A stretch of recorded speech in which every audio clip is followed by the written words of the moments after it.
சட்ட வரையறைகளுக்கேற்ப பல்லாண்டு காலமாய் இயங்கும் அனீஷ் கன்சல்டிங் சுவிஸின் அங்கீகாரம் பெற்ற முதன்மை நிதி ஆலோசனை நிறுவனம். நீங்கள் எந்த மாநிலத்தில் இருந்தாலும் நீண்ட தூரம் அறையாமல் அங்கிருந்தபடியே கடன் பெறலாம். வேறு நிறுவனங்களுக்கூடாக பெற்ற கடன்களை கூட ஒரே கடன் தொகையாக்கி வட்டி சுமையை குறைக்கும் சூட்சுமம் அறிந்தது அனீஷ் கன்சல்டிங். கடன் பெறுவோருக்கு கை நிறைய பரிசுகளையும் அள்ளி வழங்கும் அனீஷ் கன்சல்டிங் கடன் சம்பந்தமான ஆலோசனைகளை முற்றிலும் இலவசமாகவே வழங்குகிறது. அழையுங்கள் 0319110338, கைத்தொலைபேசி 0738818916.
அனைத்துலக காணாமல் போனோர் தினம் இன்றாகும்.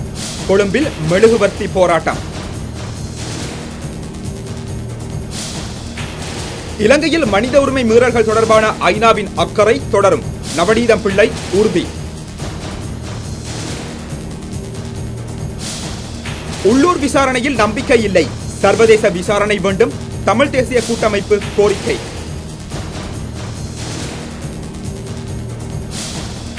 சிரியாவுக்கு எதிரான ராணுவ நடவடிக்கைக்கு ஒப்புதல் கோரும் தீர்மானம் பிரித்தானிய நாடாளுமன்றத்தில் தோல்வி.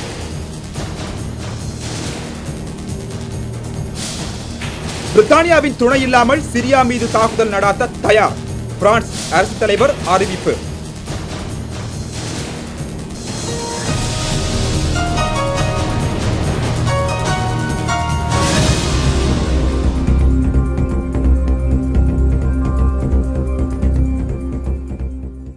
வணக்கம். தொடர்வது விரிவான செய்திகள்.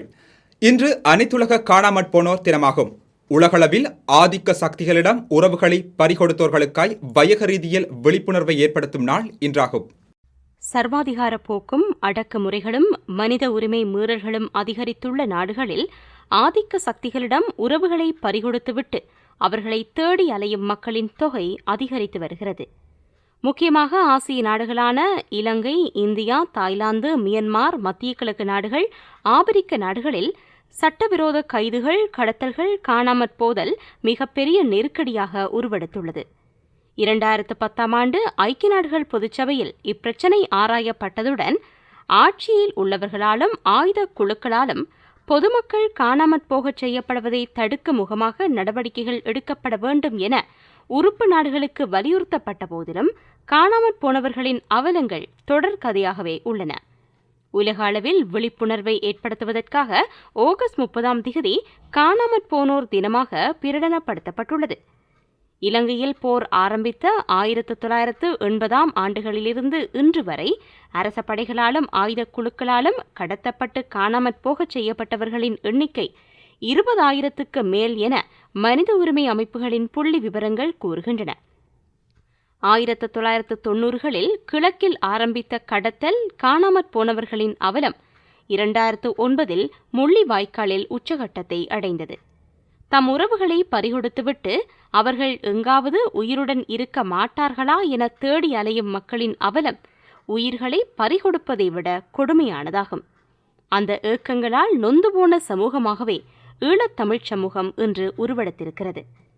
மனித உரிமை மீறல்கள் குறித்து நேரில் ஆராய்வதற்காக இலங்கைக்கு ஐநா மனித உரிமை ஆணையாளர் நவநீதம் பிள்ளை வருகை தந்திருக்கும் இவ்வேளையில் காணாமற் போனோரின் உறவினர்களை விசேடமாக சந்தித்து பேசியிருக்கின்றார்.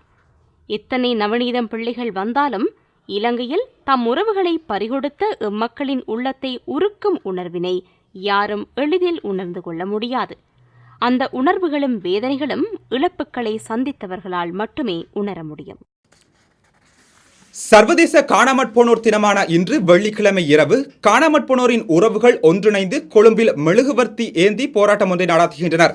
காணாமற் போனோர் தொடர்பில் சர்வதேசத்தின் கவனத்தை ஈர்க்கும் பொருட்டு இந்த மெழுகுவர்த்தி போராட்டம் இன்று இரவு 7 மணிக்கு கொழும்பு சுதந்திர சதுக்கத்தில் நடைபெறுகின்றது. காணாமற் போனோரின் உறவுகளை ஐநா மனித உரிமைகள் ஆணையாளர் நவநீதம் பிள்ளை இன்று விசேடமாக சந்தித்து பேசிய பின்னர் அவர் கொழும்பில் தங்கியிருக்கும் நேரத்திலேயே இன்று இந்த போராட்டம் நடைபெறுகின்றது.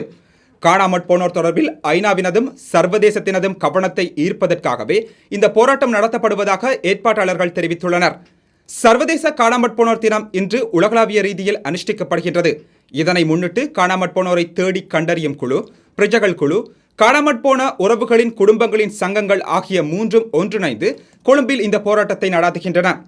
ஐநா மனித உரிமைகள் ஆணையாளருடனான சந்திப்பு முடிவடைந்த பின்னர் இரவு 7 மணிக்கு கொழும்பு சுதந்திர சதுக்கத்தில் ஒன்று கூடும் காணாமற் போனோரின் ஆயிரக்கணக்கான உறவுகள் அமைதியாக மெழுகுவர்த்தி ஏந்தி போராட்டத்தை நடாத்துகின்றனர்.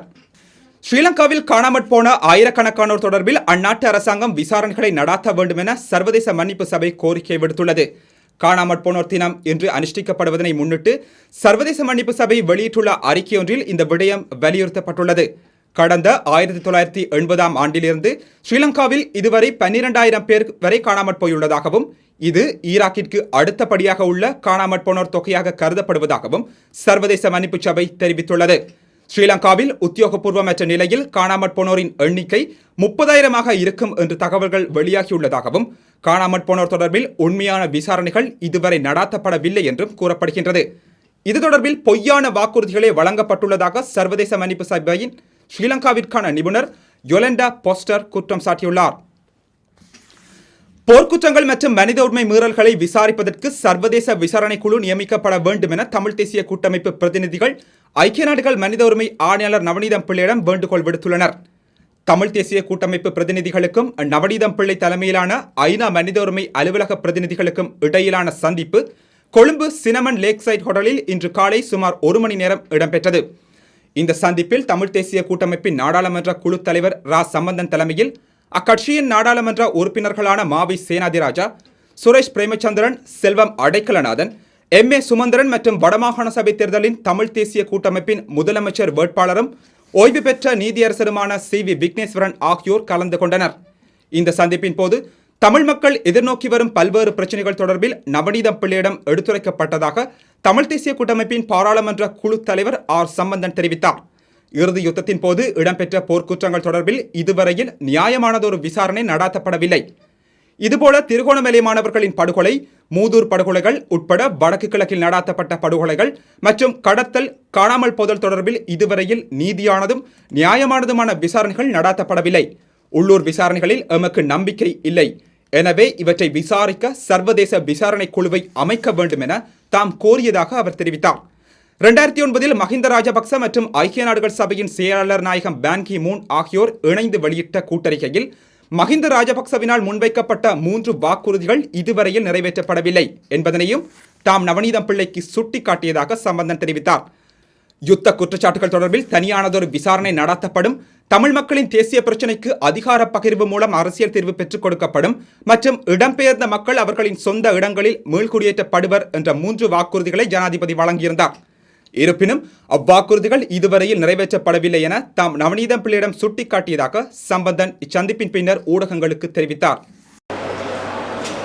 விசேஷமாக யுத்தம் முடிந்த பிறகு சில நாட்களுக்குள் ஐக்கிய நாடு சபையினுடைய செயலாளர் நாயகம் இலங்கைக்கு விஜயம் செய்த பொழுது ஜனாதிபதியுடன் பேசின பிறகு அவரும் ஜனாதிபதியும் சேர்ந்து வெளியிட்ட கூட்டறிக்கை,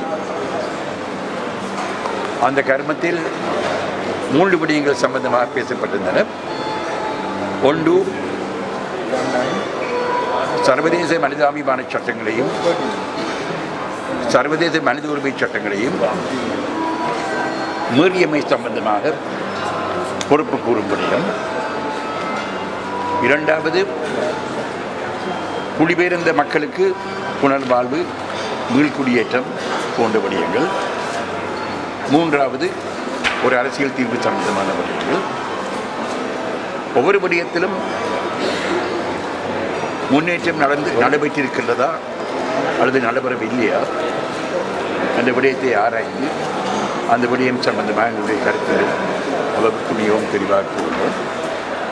காணாமல் போனோர் சம்பந்தமாக பேசணும், யுத்த குற்றங்கள் சம்பந்தமாக பேசணும், தடுப்பு காவலில் உள்ளவர் சம்பந்தமாக பேசணும், காணி விடயங்கள் சம்பந்தமாக பேசணும், அரசியல் தீர்வு சம்பந்தமாக பேசணும். விதமாக பல விடயங்கள்.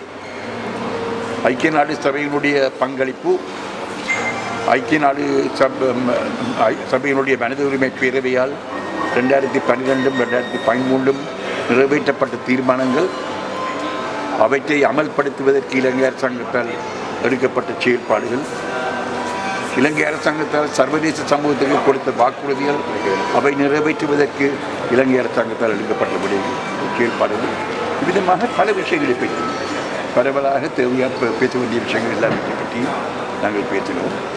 இதேவேளை போர்க்குற்றங்கள் தொடர்பாக சர்வதேச விசாரணை குழு உட்பட உங்கள் கோரிக்கைகளுக்கு நவநீத பிள்ளை என்ன பதிலளித்தார் என சம்பந்தனிடம் கேட்டபோது, வடக்கு கிழக்கில் நிலைமைகளை மிக கவனமாக அவதானித்தோம், இலங்கையில் மனித உரிமை தொடர்பாக தமது அக்கறை தொடரும் என நவநீத பிள்ளை தெரிவித்ததாக அவர் கூறினார். இலங்கையில் ஒரு மாற்றத்தை ஏற்படுத்த முடியும் என நவநீதம் பிள்ளை நம்பிக்கை தெரிவித்தார் என்றும் சம்பந்தன் கூறினார். தாங்கள் எல்லாவற்றையும் மிகவும் கவனமாக அவதானித்துக் கொள்வார்கள். தான் வடக்குக்கும் கிழக்குக்கும் சென்று பல மக்களை சந்தித்து அவர்களுடைய கருத்துரை அறிந்திருக்கலாம் அப்படின்னு சொன்னார். தங்களுடைய அக்கறையை தொடரும். இயன்ற அளவுக்கு ஐக்கிய நாடு சபை தன்னுடைய செயல்பாட்டின் மூலமாக நாட்டில் ஒரு மாற்றத்தை ஏற்படுத்துவதற்கு முயற்சி எடுக்கும் என்ற வாக்குறுதியை அளித்தார்கள். ஐநா மனித உரிமை ஆணையர் நபிப்பிள்ளை அவர்களை சந்தித்து கள நிலவரம் குறித்து எடுத்து கூறிய சிலர் மிரட்டப்பட்டுள்ளதாக தமிழ் தேசிய கூட்டமைப்பு புகார் தெரிவித்துள்ளது. திருகோணமலையில் நவநீத பிள்ளையை சந்தித்த 2 பாதிரிமார்கள் புலனாய்வு பிரிவினரால் விசாரிக்கப்பட்டது குறித்தும், வேறு சிலரின் வீடுகளுக்கு காவல்துறையும் புலனாய்வு பிரிவினரும் சென்று விசாரணைகள் நடாத்தியது குறித்தும் தாம் நவநீதம் பிள்ளையிடம் கவனத்திற்கு கொண்டு வந்ததாக இந்த சந்திப்பில் கலந்து கொண்ட நாடாளுமன்ற உறுப்பினர் சுரேஷ் பிரேமச்சந்திரன் தெரிவித்தார். பாதுகாப்பு செயலாளர் உள்ளிட்ட அரசு தரப்பினரை பலரை சந்தித்து பேசுகையில் இந்த விடயத்தை நவநீதம் பிள்ளை எழுப்புவார் என்று தாம் எதிர்பார்ப்பதாகவும் சுரேஷ் பிரேமச்சந்திரன் தெரிவித்தார். தமிழ் தேசிய கூட்டமைப்பின் வடமாகாண சபை வேட்பாளர் ஐங்கரநேசன் வீட்டின் மீது சில நபர்கள் கழிவு ஒயில் வீசியுள்ளதுடன் வீட்டு வாசலின் முன்பாக நீற்று பூசணிக்காய் வெட்டி வைத்துள்ளனர். நேற்று நள்ளிரவு யாழ்ப்பாணம் திருநெல்வேலியில் உள்ள அவரது வீட்டுக்கு கழிவு ஒயில் வீசி தாக்குதல் மேற்கொள்ளப்பட்டுள்ளது. இச்சம்பவம் தொடர்பாக ஐங்கரநேசன் கோப்பாய் காவல் நிலையத்தில் முறைப்பாடு செய்ய உள்ளார். இதன் மூலம் தனது அரசியல் நடவடிக்கைகளை முடக்கிவிட முடியாது என ஐங்கரநேசன் தெரிவித்துள்ளார். ஐரோப்பிய வரலாற்றில் முக்கியத்துவம் வகிக்கும் பாடற் போட்டி இன்னிசை குரல் என்ற நிகழ்ச்சி நாளை மாலை 6 மணிக்கு லண்டன் ஜொரஸ்ட்ரியன் மண்டபத்தில் இடம்பெறவிருக்கின்றது. ILC தமிழ் வானொலியினால் இந்த நிகழ்ச்சி ஏற்பாடு செய்யப்பட்டுள்ளது. இந்த நிகழ்வில் தென்னிந்திய பின்னணி பாடகர் அமரர் TM சவுந்தரராஜனின் வாரிசான செல்வகுமார் மத்தியஸ்தம் வகிக்க உள்ளார். இந்த நிகழ்வில் 20 திறமை வாய்ந்த போட்டியாளர்கள் பங்கு பெற்றுகின்றார்கள் என்பதோடு TM சவுந்தரராஜனால் பாடப்பட்ட மனது மறக்காத பழைய பாடல்கள், நகைச்சுவை நிகழ்வுகள் போன்ற பல தரப்பட்ட சுவாரஸ்யமான அம்சங்களும் இடம்பெற உள்ளதாக நிகழ்ச்சி ஒருங்கமைப்பாளர்களால் தெரிவிக்கப்பட்டிருக்கின்றது. டொலருக்கு நிகரான இந்திய ரூபாயின் மதிப்பு தொடர்ந்து அபாயகரமாக சரிந்து வருவது குறித்தும் தற்போதைய பொருளாதார சூழல் குறித்தும் இந்திய தலைமை அமைச்சர் மன்மோகன் சிங் நாடாளுமன்றத்தில் இன்று விளக்கம் அளித்தார்.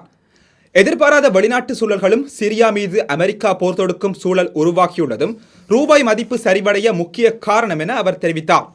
தங்கத்தின் இறக்குமதியையும் பெட்ரோலிய பொருட்களின் இறக்குமதியையும் கட்டுப்படுத்த வேண்டிய கட்டாய நிலை நாட்டில் இருக்கின்றது. நாட்டின் ஏற்றுமதியை அதிகரிக்க வேண்டும். பொருளாதார சரிவை காரணம் காட்டி எந்த முதலீட்டு திட்டத்தையும் மத்திய அரசு குறைக்கவில்லை என மன்மோகன் சிங் தெரிவித்தார். ரூபாய் மதிப்பு சரிவால் ஏற்றுமதி அதிகரிக்கக்கூடும், இறக்குமதி குறையும்.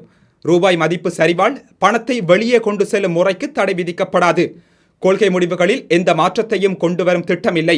சூழ்நிலையை சரிப்படுத்த அரசு நடவடிக்கை எடுத்து வருகிறது என்றும் அவர் தெரிவித்தார். நேற்று மக்களவை மற்றும் மாநிலங்களவையில் எதிர்க்கட்சிகள் நாட்டில் பொருளாதாரம் குறித்த அச்சம் ஏற்பட்டுள்ளது என்று சுட்டிக்காட்டின. தலைமை அமைச்சர் இதற்கு விளக்கம் அளிக்க வேண்டும் என்றும் வலியுறுத்தியிருந்தனர். சிறிய இடைவெளியை அடுத்து செய்திகள் தொடரும். MNK Solicitors லண்டனில் பல வருட அனுபவத்துடன் அநேக வழக்குகளில் வெற்றி பெற்றவர்கள் MNK Solicitors. நீங்கள் 5 மார்ச் 2007க்கு முன்னர் தஞ்சம் கோரி நிராகரிக்கப்பட்டவரா? உடனே எம்மை தொடர்பு கொள்ளுங்கள். நாம் ஹைகோர்ட்டில் பல கேசஸில் வெற்றி பெற்றுள்ளோம். இது மட்டுமா, immigration, conveyancing, personal injury, family law இவை போன்ற அனைத்து சர்வீஸ்களுக்கும் எம்மை தொடர்பு கொள்ளுங்கள். தமிழில் ஆலோசனை பெற்றிட ரஹீம் 077 72 08 2670 இலக்கம் 265 டன்ஸ்டபிள் ரோட், லூட்டன், பெட்ஃபோர்ட்ஷயர் 01 582 732 503.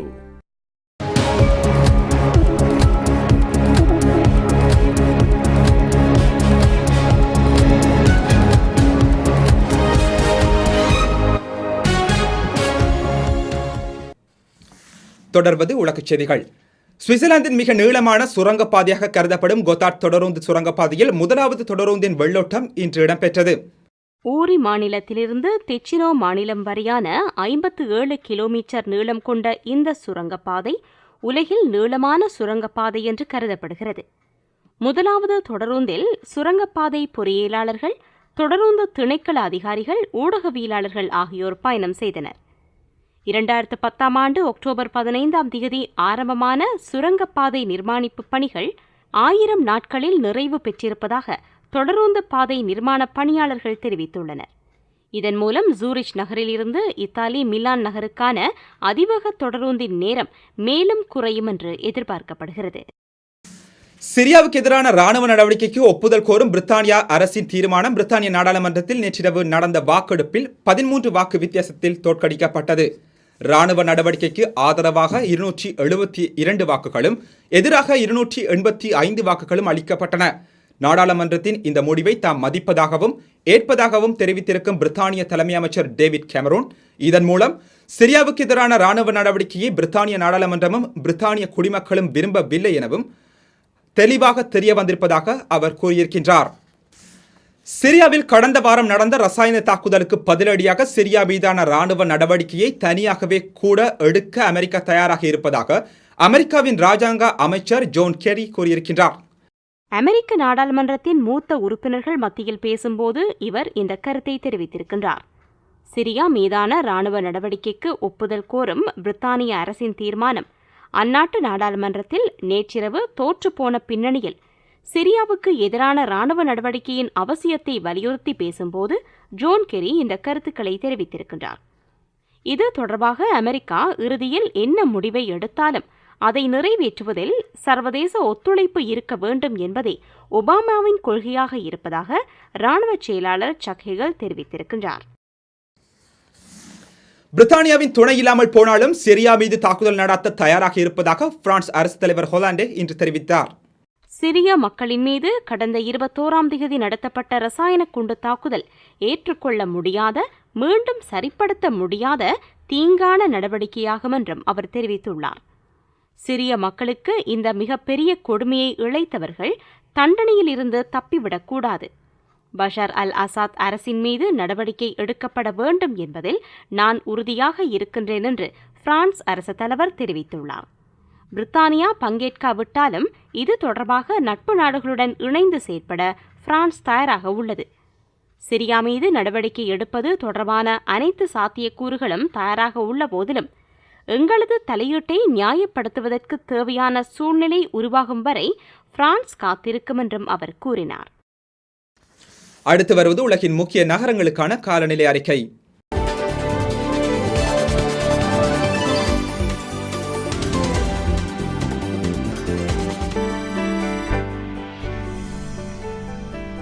சிகரம் பணமாற்று சேவை ஹைன்ரிக் ஸ்ட்ராஸே 8005 ஜூரிச்.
தொடர்வது உலகின் முக்கிய நாணயங்களுக்கான மாற்றீட்டு விகிதம்.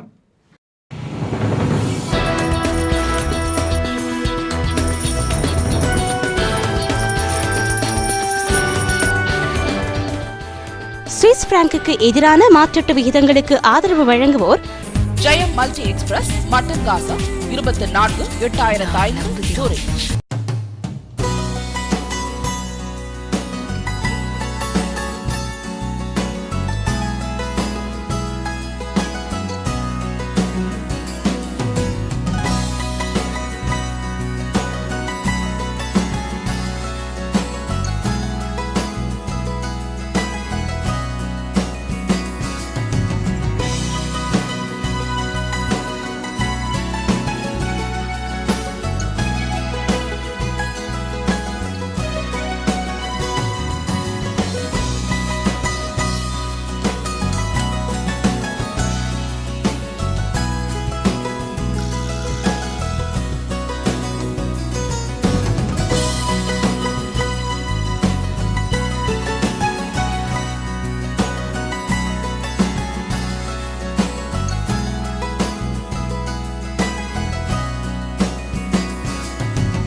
தொடர்வது இன்றைய தங்க விலை விவரங்கள்.